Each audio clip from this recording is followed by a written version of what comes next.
Qué bárbaro, qué complicado es esta situación. Pero cuando me propuso participar, ciertamente me vino la reflexión, quizá que a todos ustedes, de los fracasos, de las regadas, aprendemos mucho. Pero es difícil reconocerlo, tener la humildad y la hombría suficiente para corregir a partir de.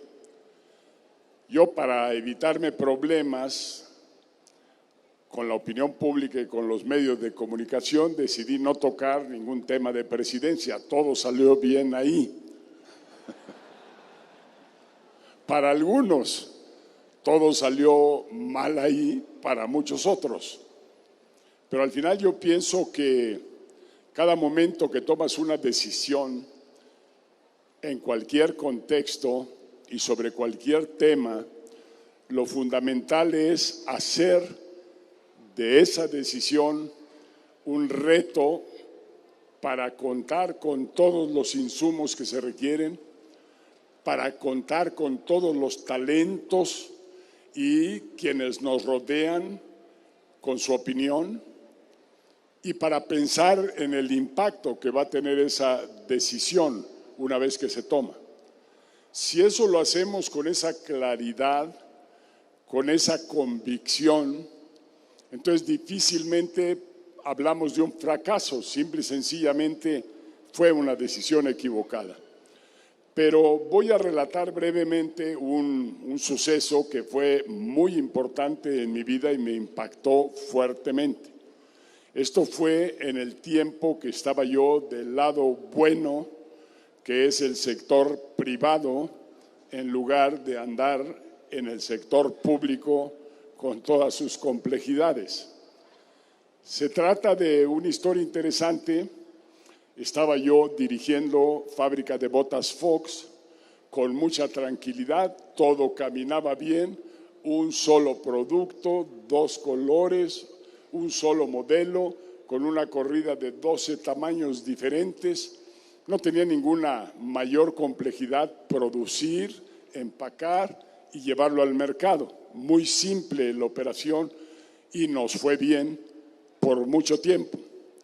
Pero luego saltó de repente la liebre y la oportunidad a partir de aquella película que ustedes que tienen cierta edad todavía recordarán, Midnight Cowboy. Y esa película fue furor mundial. No solo la película, sino impuso moda, y particularmente moda en el terreno de bota vaquera. La bota vaquera solo se vendía en México, en el norte de México, en Estados Unidos, en el sur de Estados Unidos, Texas, Arizona, Nuevo México, algo California, y paren de contar. Ese era el mercado total de la bota vaquera.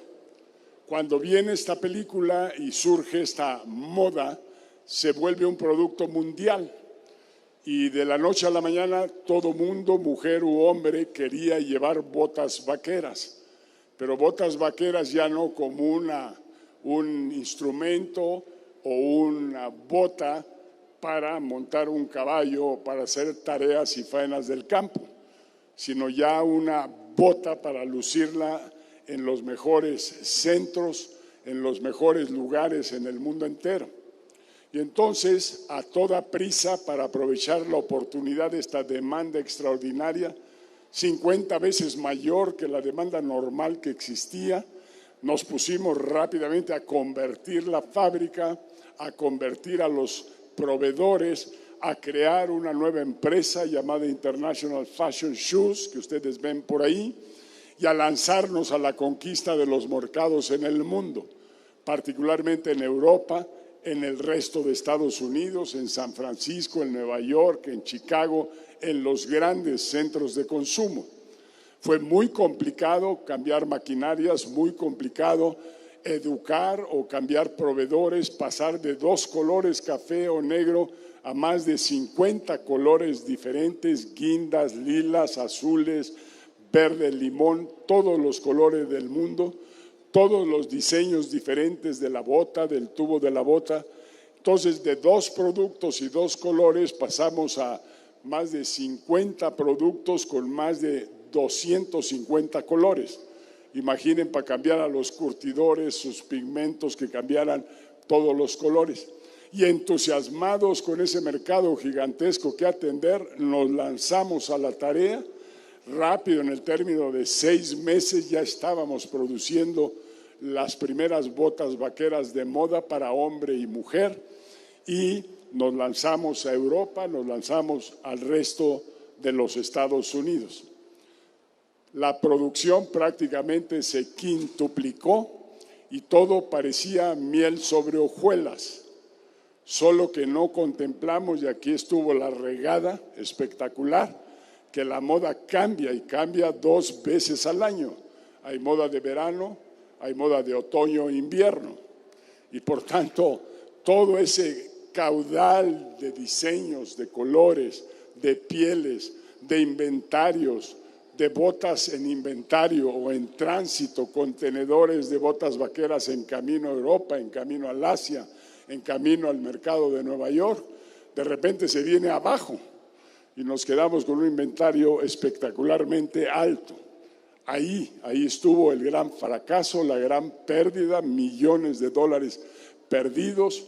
Una bota que aterrizada en Europa la llevábamos a un costo de aproximadamente $45 para venderla en $100 o $120, formidable negocio. Esa bota de $45 de costo la tuvimos que vender a $2 cada par ahí en el puerto de Marsella para llevarla a África para ver si allá la querían aprovechar algunas personas. Bueno, es claro el fracaso. ¿Cuál es la lección? Pues la lección es clara. Si vas a cambiar de negocio, de giro, de mercado, de producto, primero hacer un análisis a fondo de cuánto vas a invertir, cuánto va a durar. Hay innumerables compañías fuertemente exitosas en el terreno de la moda, pero saben el juego, lo entienden bien. Empiezan vendiendo a precios súper altos en los mejores almacenes o en la calle Saint-Honoré, ahí en París, y después que va bajando la moda lo empiezan a mandar a almacenes más grandes, más populares, a un precio a la mitad de lo que empezaron, y después todavía lo mandan a otros mercados menos sofisticados, y así ya están creando la siguiente moda. Yo aprovecho la lección para continuar un poco lo que mencioné por la mañana. Las cosas están cambiando cada segundo del día.